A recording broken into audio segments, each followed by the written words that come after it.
নতুন করে বেশিরভাগ মুক্ত একটি সমৃদ্ধ বাংলাদেশ গড়ার জন্য প্রজন্মের এক জাগরণ তৈরি হয়েছে।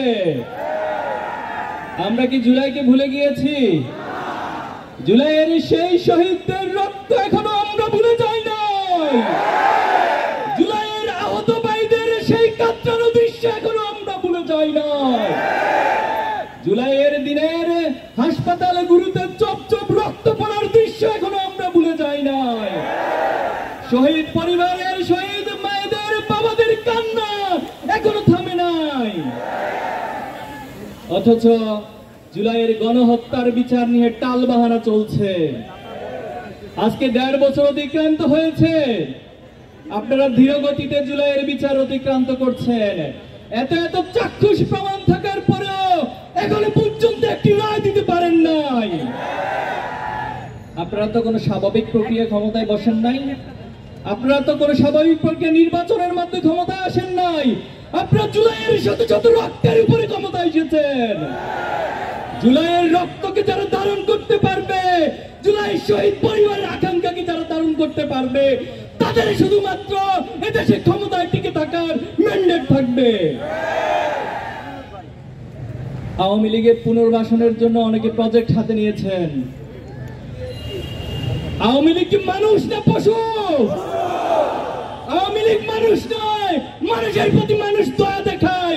কোন পশুর প্রতি, পশুর চেয়ে নিকৃষ্ট প্রাণীর প্রতি কেউ দয়া দেখাতে পারে না।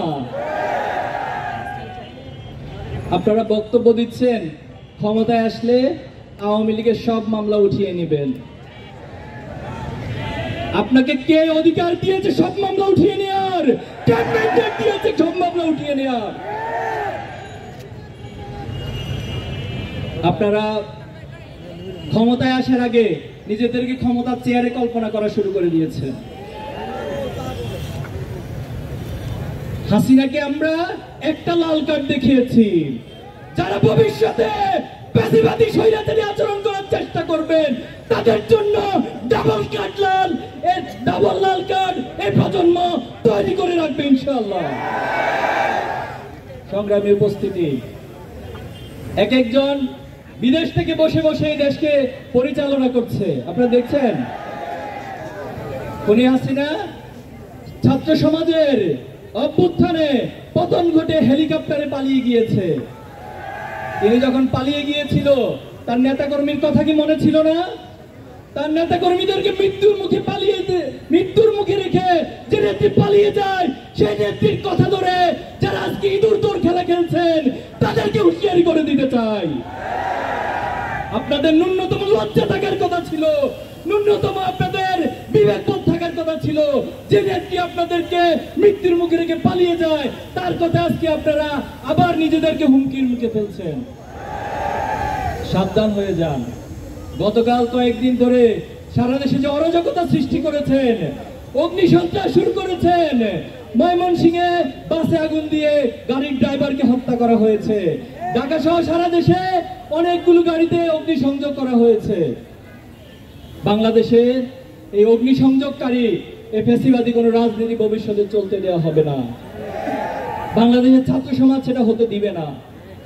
সংগ্রামী উপস্থিতি, আমরা সরকারকে আহ্বান জানাবো অতি সত্বর জুলাই গণহত্যা সহ বিডিআর হত্যাকাণ্ডে যারা শহীদ হয়েছিল, শাপলায় যারা শহীদ হয়েছিল, বাংলাদেশে অসংখ্য আলেম ওলামা নেতৃবৃন্দকে যারা হত্যা করেছিল, যারা জুলাই গণহত্যা চালিয়েছিল, তাদের প্রত্যেককে যথাযথ বিচারের আওতায় আনতে হবে।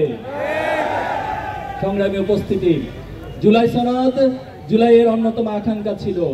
এই রাষ্ট্রে দীর্ঘদিন যাবৎ রাষ্ট্রের প্রতিটি প্রতিষ্ঠানকে ধ্বংস করে দেওয়া হয়েছে।